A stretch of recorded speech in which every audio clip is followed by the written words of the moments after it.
rướng khmáu bọt sọ rứ có khmáu tè sạch rương ní adminទទួលបានពីប្អូនស្រីដាលីនដែលប្អូនរស់នៅក្នុងភូមិរូងជ្រៃឃុំរូងជ្រៃស្រុកថ្មគោលខេត្តបាត់ដំបងអញ្ចឹងសាច់រឿងទៅដល់ខេត្តបាត់ដំបងទៀតហើយ admin សូមគោរពជម្រាបសួរបងប្អូនអ្នកស្រុកថ្មគោលផងហើយរឿងនេះប្អូនបញ្ជាក់ថាកើតឡើងកាលពី12ឆ្នាំមុនបើនិយាយទៅ admin លែងហ៊ានរៀបរាប់បវាសអីណានៃវែងឆ្ងាយហើយបងប្អូនចូលសាច់រឿងតែម្ដងទៅកុំឲ្យបងប្អូនលោកធុញតែខ្លីវែងអត់ដឹងទេរឿងនេះប្អូនបញ្ជាក់ថានៅផ្ទះចំការកាលនោះក្រៅទៅពីម្ដាយឪពុករបស់ប្អូនក៏មានលោកយាយម្នាក់ទៀតដែរហើយលោកយាយរបស់ប្អូនហ្នឹងគឺជាមនុស្សដែលប្អូនស្រឡាញ់ជាងគេកាលនោះលោកយាយរបស់ប្អូនហ្នឹងបានបួសទៅហើយតែប្អូនមិនបានបញ្ជាក់ថាបួសទៅវត្តណាទេគ្រាន់តែដឹងថាគាត់បួសអញ្ចឹងទៅប្អូនស្រីបញ្ជាក់ថាគាត់តែងតែមកសម្រានលេងជាមួយនឹងប្អូនយូរម្ដងឲ្យតែមកម្ដងបង្រៀនធម៌ប្អូនតាំងពីធម៌នមស្ការតាំងពីធម៌ផ្សាយមេត្តាចិត្តហើយធម៌ដែលលោកយាយរបស់ប្អូនបង្រៀនមុនគេគឺធម៌យោនេរោសរសេរធម៌ហ្នឹងដូចថា admin នឹកឃើញកាលពីនៅក្មេងៗអញ្ចឹងណាបងប្អូនម្ដាយ admin បង្រៀនកូនទាំងអស់កូនខ្លះទៅក៏ចាប់បានកូនខ្លះទៅក៏ចាប់មិនបានហើយគាត់បង្រៀនធម៌ច្រើនដែរតែ admin ចេះតែធម៌ហ្នឹងមួយទេអញ្ចឹងប្អូនស្រីបញ្ជាក់ថាលោកយាយមកបង្រៀនធម៌យូរម្ដងពេលខ្លះទៅលោកយាយទៅវិញទៅប្អូនក៏ភ្លេចដល់ទៅពេល4-5ថ្ងៃ4-5យប់អីទៅគាត់មកអញ្ចឹងទៀតគាត់រំលឹកទៅប្អូនក៏ចាំវិញទៅហើយកាលនោះប្អូនស្រីបញ្ជាក់ថានៅក្បាលដំណេករបស់ប្អូននោះមានហឹងមួយហើយហឹងនោះអាចនឹងជាហឹងគ្រូបាធ្យាយក៏ដូចជាហឹងជីដូនជីតារបស់ប្អូនស្រីឬក៏ជីដូនជីតារបស់ឪពុកម្ដាយប្អូនស្រីហើយបាននិយាយទៅសម្រានជាមួយនឹងលោកយាយដែលប្អូនដូចថាគាត់បួសយូរគាត់មកសម្រាននៅផ្ទះម្ដងគាត់មិនដែលឲ្យប្អូនស្រីសម្រាននៅក្បែរជញ្ជាំងទេឲ្យទៅពេលសម្រានហ្នឹងគឺលោកយាយដូចថាដេញឲ្យប្អូនស្រីមកដេកនៅខាងនេះទុកឲ្យគាត់សម្រាននៅក្បែរជញ្ជាំងវិញខណៈហ្នឹងប្អូនបញ្ជាក់ថារំលងបានប្រហែលជាថា2ថ្ងៃលោកយាយក៏ត្រឡប់ទៅវិញទៅនៅសល់ប្អូនម្នាក់ឯងហើយឪពុកម្ដាយរបស់ប្អូនហ្នឹងគឺសម្រាននៅខាងក្រោមហើយផ្ទះរបស់ប្អូនហ្នឹងជញ្ជាំងគឺស្បូវទេដល់ទៅពេលលោកយាយទៅវិញទៅប្អូនមិនបានគិតក៏មកសម្រានក្បែរជញ្ជាំងហ្នឹងដល់ទៅពេលសម្រានក្បែរជញ្ជាំងហ្នឹងអញ្ចឹងទៅក៏មានដូចជាសត្វកណ្ដុរបន្តិចដូចជាឆ្មាបន្តិចពេលដែលប្អូនសម្រានលក់អញ្ចឹងទៅវាលើខ្លួនណាបងប្អូនដើរលើខ្លួនប្អូនស្រីរៀងធ្ងន់អញ្ចឹងទៅប្អូនស្រីក៏បានទាញដូចថាទូរស័ព្ទ N.7 ហ្នឹងបើកភ្លើងមើលក៏អត់ឃើញអីទេដល់ទៅពេលអត់មានឃើញអីទេអញ្ចឹងប្អូនក៏បានបិទពិលហើយបិទភ្នែកទៅវិញទៅខណៈហ្នឹងដូចថាបានប្រហែលជាកន្លះម៉ោងមកទៀតមកវាលើខ្លួនមកដើរលើខ្លួនប្អូនទៀតដល់អញ្ចឹងទៅប្អូនស្រីដូចថា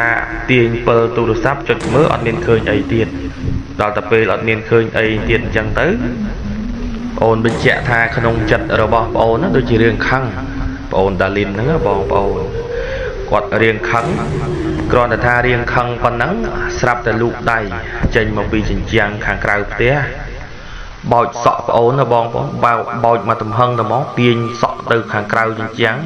ប្អូនបញ្ជាក់ថាគុំទៅថាទើសរបាជញ្ជាំងអាចនឹងចេញទៅខាងក្រៅជាមួយនឹងខ្មោចហ្នឹងដៃហ្នឹងប្អូនបញ្ជាក់ថាដូចខ្មោចដែលគេដុតអត់ឆេះអញ្ចឹងហើមប្រូកអញ្ចឹងប្អូនគឺថាយកដៃយកទៅប៉ះដៃខ្មោចនឹងដែរដល់ទៅពេលគេទាញទៅផុតជញ្ជាំងទៅប្អូនមិនអាចលូកដៃទៅបានប្អូនបានត្រឹមតែបើកភ្នែកទេបើកភ្នែកថាមើលទៅឆ្វេងទៅស្ដាំអត់មានឃើញអីទាំងអស់តែដឹងត្រង់ថាដៃខ្មោចគេទាញសក់ប្អូនទៅខាងក្រៅជញ្ជាំងទៅហើយ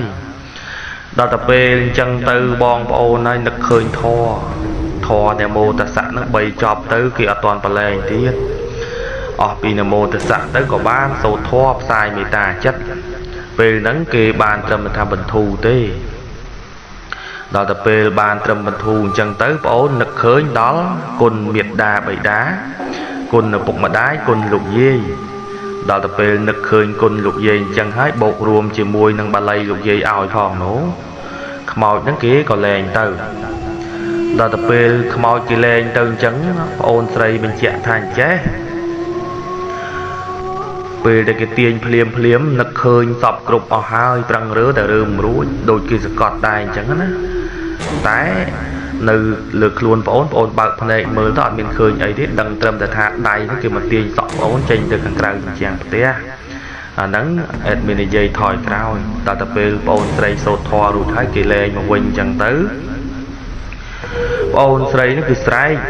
កមកទំហឹងទៅមកបងប្អូនស្រែកវាស់អញ្ចឹងទៅម្ដាយឪពុករបស់ប្អូនដែលសម្រាននៅខាងក្រៅមួយនេះក៏ស្ទុះឡើងមកលើផ្ទះស្ទុះមកដល់លើផ្ទះអញ្ចឹងទៅសួរថាកូនមានរឿងអីអញ្ចឹងទៅប្អូនស្រីក៏បានរៀបរាប់ប្រាប់ទៅម្ដាយថាមិញហ្នឹងមានខ្មោចដៃហើមប្រោកហើយមានក្លិនទៀតផងមកលូចាប់សក់កូននោះទាញទៅខាងក្រៅជញ្ជាំងផ្ទះហើយខណៈហ្នឹងមើលជញ្ជាំងស្បូវនោះវាប៉ើងមែនណាបងប្អូនប៉ើងជញ្ជាំងស្បូវមកនឹងមែនអញ្ចឹងទៅម្ដាយរបស់ប្អូននឹកឃើញថាជារឿងពិតប្រាកដហើយមិនមែនកូនរបស់គាត់ចេះតែយល់សពចេះតែសម័យទេគាត់ប្រាប់កូនថាមកសម្រានមកដេកជាមួយម៉ែនៅខាងក្រោមនេះវិញទៅខណៈហ្នឹងប្អូនស្រីបញ្ជាក់ថាដោយប្អូនខ្លាចនៅខាងក្រៅផ្ទះអញ្ចឹងទៅប្អូនអត់ហ៊ានទៅទេហៅម្ដាយឲ្យមកសម្រានលើផ្ទះជាមួយប្អូនរួមទាំងឪពុកប្អូនផងដែរឡើងមកសម្រានលើផ្ទះជាមួយគ្នាមកខណៈហ្នឹងប្រហែលជាបានមួយថ្ងៃលោកយាយរបស់ប្អូនស្រីក៏បានមកលេងផ្ទះម្ដងទៀតអញ្ចឹងទៅប្អូនស្រីក៏បានប្រាប់ទៅលោកយាយប្រាប់ថាមានខ្មោចទាញសក់ទៅខាងក្រៅជញ្ជាំងផ្ទះបើសិនជាគុំបានរបាជញ្ជាំងនឹងវាទប់ខ្ញុំអាចនឹងធ្លាក់ទៅតាមខ្មោចបាត់ទៅហើយដល់ទៅពេលអញ្ចឹងទៅលោកយាយក៏បានរៀបរាប់ថាចៅហើយចៅឯងសម្រានខុសកន្លែងហើយចៅឯងដេកខុសកន្លែងហើយចៅឯងមិនអាចដេកគៀនជញ្ជាំងនឹងបានទេមានតែយាយទេដែលអាចដេកបានសម្រានបានអញ្ចឹងទៅចៅឯងអាចថាដេកគៀនខាងនេះបានដល់ទៅពេលអញ្ចឹងទៅលោកយាយក៏បានរៀបរាប់ថាតាមការពិតគេបំរុងនោះមកយូរហើយគេបំរុងមកធ្វើបាបចៅឯងយូរហើយតែដោយសារតែខ្លាចយាយអញ្ចឹងទៅគេអត់ហ៊ានមកទេអញ្ចឹងហើយចៅឯងមានប្លែកទេឃើញយាយទៅថាឆ្លងកាត់ផ្លូវឆ្ងាយហើយមកផ្ទះញឹកអញ្ចឹងគឺដោយសារតែរឿងនឹងឯងខណៈហ្នឹងគឺថាកូនរបស់លោកយាយត្រូវជាឪពុករបស់ប្អូនតាលីមហ្នឹងក៏បានសួរទៅម្ដាយរបស់គាត់ថាមានវិធីអីធ្វើឲ្យដូចថាបាត់ឬមួយក៏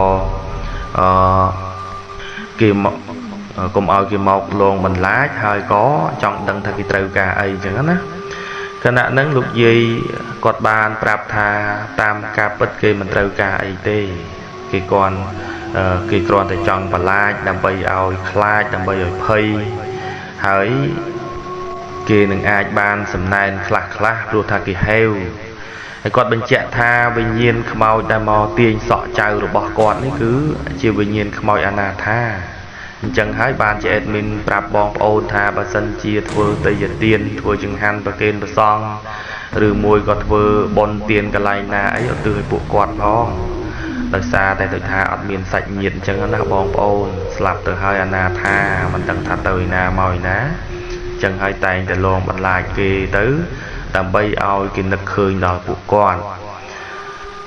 ខណៈពេលហ្នឹងប្អូនស្រីក៏បានបញ្ជាក់ថា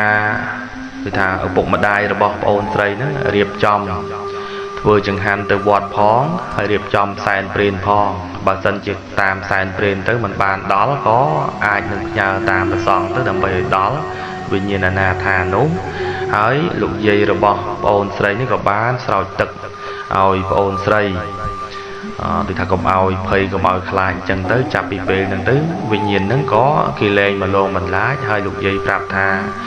ចៅឯងចង់សម្រានកន្លែងណាចង់ដេកកន្លែងណាតាមតែចិត្តចៅឯងចុះព្រោះថាឥឡូវនេះសុខសាន្តហើយ ហើយបងអូនស្រីក៏បានបញ្ជាក់ថារឿងនេះកើតឡើងនៅក្នុងឆ្នាំ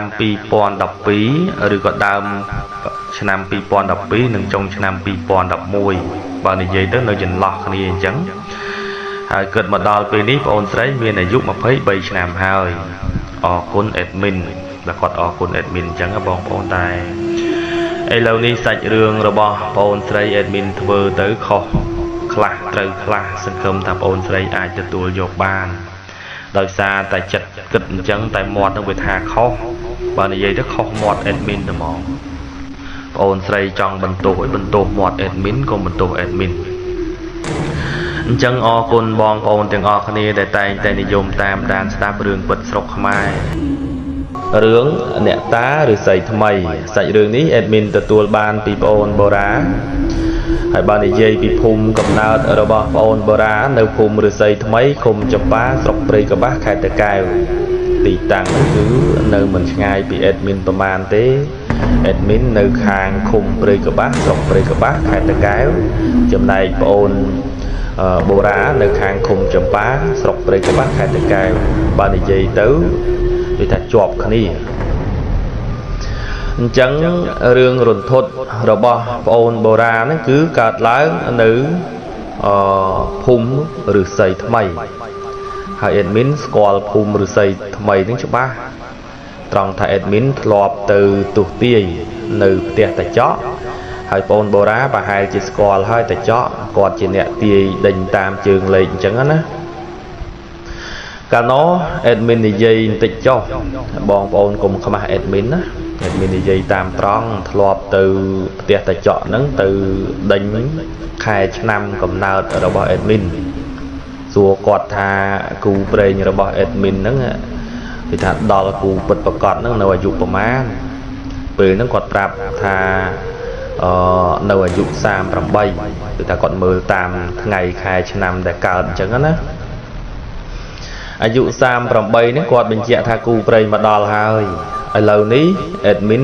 38ល្មមបងប្អូនហើយអត់ឃើញមកទេប៉ុន្តែទើបតែ38បាន 2-3 ថ្ងៃហ្នឹងក្រោយចូលឆ្នាំហ្នឹង38ថ្មីហើយគូប្រេងនេះមិនទាន់ឃើញមកដល់អញ្ចឹងមានតែចាំមើលបន្តទៀតឬមួយក៏នាងកំពុងតែធ្វើដំណើរមកយឺតទៅបងប្អូនធ្វើដំណើរមកលោបអញ្ចឹងទៅត្រូវគេបិទផ្លូវកូវីដអញ្ចឹងដូចថាស្ទះផ្លូវនាងត្រឡប់ទៅវិញក៏មិនដឹងឬមួយក៏ដូចថាធ្វើដំណើរមកអញ្ចឹងហើយគេចាប់ធ្វើចតល័យស័ក14ថ្ងៃក៏មិនដឹងដែរអញ្ចឹងមានតែរងចាំមើលបន្តទៀតហើយសុំផ្ដាំទៅគូប្រេងហើយគូប្រេងបើសិនជាគេបិទផ្លូវកុំទាន់មកអីណា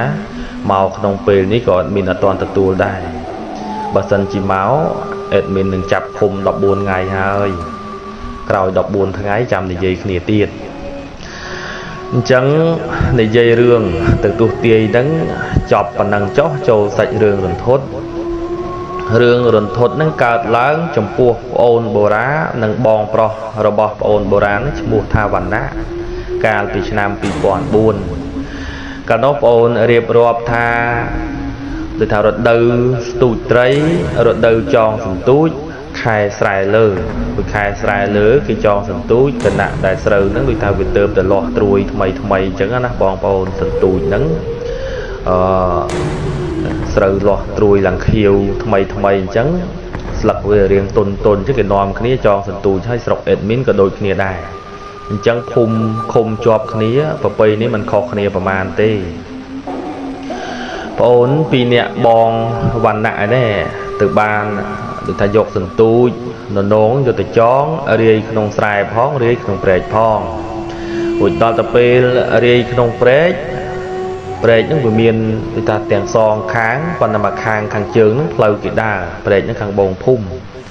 ដល់ទៅពេលផ្លូវខាងត្បូងនេះអត់មានអ្នកណាដើរទេពោពេញទៅដោយដើមឈើធំនឹងព្រៃជាច្រើនអញ្ចឹងទៅបងអូនដូចថារាយសន្ទូចក្នុងព្រែកហ្នឹងមិនបានឃើញខ្ទមអ្នកតាហ្នឹងទេរាយសន្ទូចហើយបិទនុយរួចហើយទើបក៏លេចឃើញខ្ទមអ្នកតា ដល់ទៅពេលកលេចឃើញខ្ទមអ្នកតាអញ្ចឹងទៅពីអ្នកបងប្អូននឹកឃើញថាចងក្បែរខ្ទមអ្នកតាមើលទៅគួរឲ្យខ្លាចខ្ទមអ្នកតាប្អូនបញ្ជាក់ថាมันធំប្រមាណទេបងតូចទេប៉ុន្តែដូចថានៅបាំងជាមួយនឹងដើមឈើជាមួយនឹងព្រៃឈើអញ្ចឹងណាតទៅពេលយើងងាកចុះងាកឡើងបានឃើញតែអញ្ចឹងទៅប្អូនខ្លាច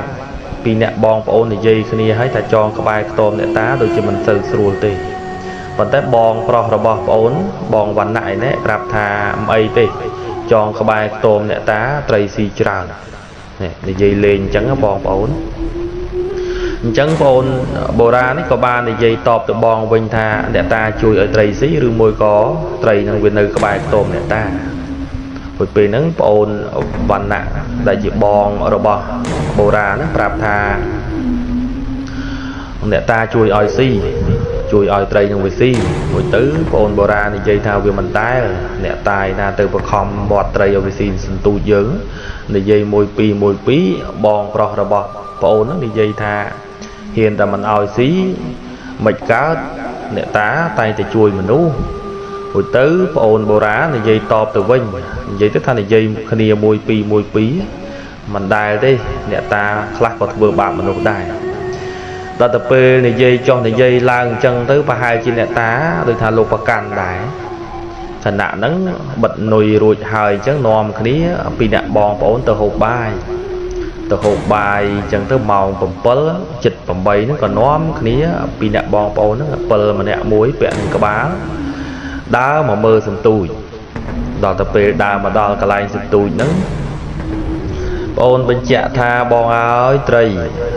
វាស៊ីរួចហើយវាត្រដនៅក្នុងទឹក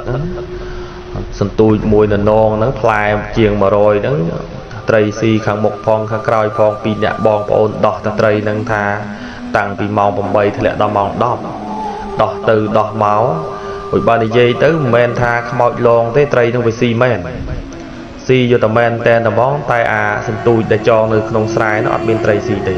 បើស៊ីក្នុងព្រែកស៊ីខ្លាំងមែនតែមុខខ្ទមអ្នកតាហ្នឹងដល់ទៅពេលស៊ីខាងមុខមកដោះខាងមុខអញ្ចឹងទៅបិទនុយបន្ថែមស៊ីនៅកណ្ដាលអញ្ចឹងដោះកណ្ដាលអញ្ចឹងទៅបិទនុយបន្ថែមស៊ីទៅស៊ីមកបងដូចថាពីអ្នកបងប្អូនឡើងហត់ដល់ទៅពេលមួយសន្ទុះក្រោយមករៀងស្បើយត្រីទៅក៏នាំគ្នាងើបឡើងពីព្រែកហ្នឹងឈរនៅខាងខ្នងព្រែកខាងជើងអញ្ចឹងមើលទៅខ្នងព្រែកខាងត្បូងរួចហើយនឹកភ្នែកក្នុងចិត្តថាប្រហែលជាអ្នកតាជួយហើយមើលទៅដល់ទៅពេលនឹកថាអ្នកតាជួយមែនគឺជួយបំភ្លឺផ្លូវព្រោះជួយបំភ្លឺផ្លូវយ៉ាងម៉េចបងប្អូនអើយភ្លើងបងអូនបញ្ជាក់ថាហោះចេញពីខ្ទមអ្នកតាហ្នឹងអេដមាននិយាយទៅព្រឺក្បាលខ្ញាហោះចេញពីខ្ទមអ្នកតាហ្នឹងឡើងប្រប៉ុណ្ណាប្រប៉ុណ្ណីឲ្យភ្លឺចាយពលរបស់បងអូនហ្នឹងភ្លឺចាញ់ផងរួចពេលហ្នឹងពីអ្នកបងប្អូនដូចថាឃើញច្បាស់តាមធម្មតាពីមុនមកឃើញពីចម្ងាយតែកន្លែងនេះគឺបងអូនឃើញតែពីអ្នកបងប្អូនរំលងតែព្រែកមួយទេអញ្ចឹងភ្លើងនឹងបងអូនបញ្ជាក់ថានៅខាងក្នុងភ្លើងនឹងមានដូចជាមុខមនុស្សហើយនៅដូចថាពីក្រោយភ្លើងនឹងគឺជាអណ្ដាតភ្លើងហោះចេញពីខ្ទមអ្នកតាទៅបែកផ្កាភ្លើងព្រាកអញ្ចឹងទៅដូចថាហោះបានខ្ពស់បន្តិចទៅគេហោះបន្តទៅមុខទៀតហើយបើនិយាយពីភ្លឺវិញបងអូនបញ្ជាក់ថាបងអើយស្រែម្ដុំហ្នឹងភ្លឺទាំងអស់ដល់ទៅពេលអញ្ចឹងទៅពីអ្នកបងប្អូនថាគាំងដូចគ្នាអញ្ចឹងណាបងប្អូនគាំងដូចគ្នារត់ទៅមុខក៏រត់មិនកើតទៅក្រោយក៏ទៅមិនកើតឈរស្ដប់មួយសន្ទុះតតែថាភ្លើងហោះចេញពីខ្ទមអ្នកតាហ្នឹងហោះទៅឆ្ងាយទៅវាបាត់ទៅពីអ្នកបងប្អូននឹងភ្ញាក់ខ្លួនអុចភ្ញាក់អញ្ចឹងទៅអត់មានអ្នកណានិយាយទេគឺថាបិទមាត់រៀងខ្លួនអត់ហ៊ានជំនុំគ្នាពេលហ្នឹងទេធ្វើដំណើរមកផ្ទះដល់ទៅពេលធ្វើដំណើរមកផ្ទះអញ្ចឹងទៅមកដល់ផ្ទះឯណេះទើបគឺថាស្រែកហ្នឹងពីអ្នកបងប្អូនមិនមែនស្រែកនៅផ្លូវចូលហ្នឹងទេមកដល់កម្មចដើផ្ទះទៅហើយទើបស្រែកថាខ្មោចលងទៅឪពុកម្ដាយរបស់ប្អូនហ្នឹងក៏គឺថាស្រែកទៅលើផ្ទះមករឿងអីអញ្ចឹងគាត់ចុះមកពីអ្នកបងប្អូនប្រាប់ថាភ្លើងកន្លែងខ្ទមអ្នកតាខ្ញុំទៅចងសន្ទូចនោះភ្លើងធំណាស់ហោះចេញពីខ្ទមអ្នកតាពីអ្នក ខ្ញុំមិនឃើញឡើងចង់ទាំងអញ្ចឹងណាហូចពេលហ្នឹងឪពុករបស់ប្អូនដូចថាគាត់និយាយថាចេះថាគេហោះតែគេទៅយើងធ្វើមិនដឹងធ្វើមិនលឺទៅធ្វើមិនឃើញទៅវាចប់ហើយប្អូនហ្នឹងក៏បានតបតទៅវិញថាធ្វើមិនឃើញយ៉ាងម៉េចកើតពុកហើយបើសិនជាភ្លើងភ្លឺយ៉ាងហ្នឹងហើយបើមិនងាកមើលមានតែចម្លែកនិយាយតបទៅឪពុករបស់ប្អូនអញ្ចឹងហូចទៅពីអ្នកបងប្អូនគិតថាមើលចិត្តភ្លឺម្ដងទៀតតទៅពេលអ្នកតាបង្ហាញរូបភាពច្បាស់អញ្ចឹងទៅក៏លែងហ៊ានទៅហើយប្អូនក៏បានបន្តថាបងអើយទល់តែថាព្រឹកឡើងថ្ងៃរះទៅថាកពុះណានៃហើយទៅពីអ្នកបងប្អូនទៅសាសន្ទូចហូចពីអ្នកបងប្អូនទៅសាសន្ទូចហ្នឹងគឺថាមិនទុកចិត្តណាមិនទុកចិត្តរៀងខ្លួនអញ្ចឹងទៅបងវណ្ណៈនេះដេញឲ្យប្អូនហ្នឹងចុះសាហូចទៅប្អូនហ្នឹងក៏បានដេញឲ្យបងហ្នឹងបងឯងចុះសាទៅសាសន្ទូចបងប្អូនដល់ទៅពេលអញ្ចឹងទៅប្រចាំគ្នាខ្លាចដូចគ្នានោះអញ្ចឹងចុះទាំងពីរហូចទៅប្អូនក៏ឆ្ងល់ដែរថាចុះសាសន្ទូចតែម្នាក់ទេតែបងវណ្ណៈហ្នឹងបងរបស់ប្អូនបូរានេះគឺថាហៅប្អូនចុះដើរពីក្រោយអញ្ចឹងណាពេលថ្ងៃហ្នឹងដើរពីក្រោយក្នុងព្រែកហូចដើរទៅអត់មានកាន់អីទេដើរពីក្រោយបងហូចទៅប្អូនក៏ហួសចិត្តដែរថាពេលថ្ងៃអញ្ចឹងនាំគ្នាខ្លាចកើតប៉ុន្តែពេលហ្នឹងប្អូនបញ្ជាក់ថាសំឡេងឮសូរបែបរៀងព្រេចប្រោកនៅក្បែរខ្ទមអ្នកតាហ្នឹងពីអ្នកបងប្អូនចិត្តតែជ្រើបស្លឹកវិជាគឺថាបំរុងនឹងជើងរត់ដូចគ្នាអញ្ចឹងណាចេះតែឮសូរព្រេចប្រោ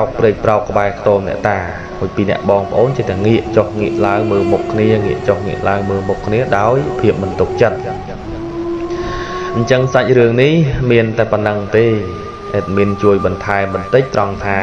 ពេលខ្លះទៅអ្នកតាក៏អាចលងដូចខ្មោចអញ្ចឹងដែរហូចពេលខ្លះអ្នកតាកន្លែងមួយចំនួននោះកាចអាចធ្វើយើងឈឺអាចធ្វើយើងហ្នឹងដូចថារហូតដល់ជ្រុះសក់ក៏មានដែរប៉ុន្តែអ្នកតាខ្លះក៏ដូចថាអ្នកមានសិលអញ្ចឹងណាបងប្អូនគេសុំសិលគេស្ដាប់ធម៌អញ្ចឹងគេក៏មិនធ្វើអំពើអាក្រក់ដាក់មនុស្សលោកដែរ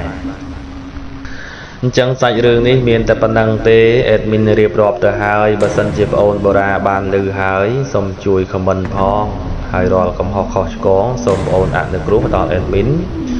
បងប្អូនក៏ដូចគ្នាដែរបើសិនជាបងប្អូនស្ដាប់ទៅហើយមានការខុសឆ្គងត្រង់ចំណុចណាសូមពុកម៉ែបងប្អូនខន្តីអភ័យទោសដល់ខ្ញុំបាទផងជាចុងក្រោយសូមអរគុណនិងសូមជម្រាបលា